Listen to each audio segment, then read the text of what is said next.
না, তুমি হেরে যাওনি, বরং তুমি এই কঠিন যাত্রাটাকে অতিক্রম করে আজ এইখানটাতে এসে পৌঁছেছ।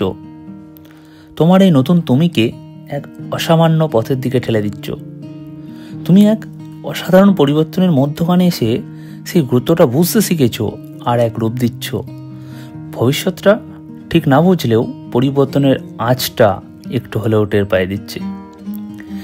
এটা যে সর্বসাধারণের কাছে এক স্বপ্নের মতো, কিন্তু তুমি দেখো ঠিকই মধ্যস্থলে।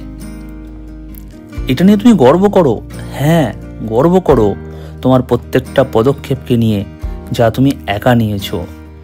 গর্ব করো সেই প্রত্যেকটা পরিবর্তনের উপর যা কেউ দেখেনি কিভাবে হলো, কিন্তু যা তোমায় ভিতর থেকে শক্ত করে তুলেছে।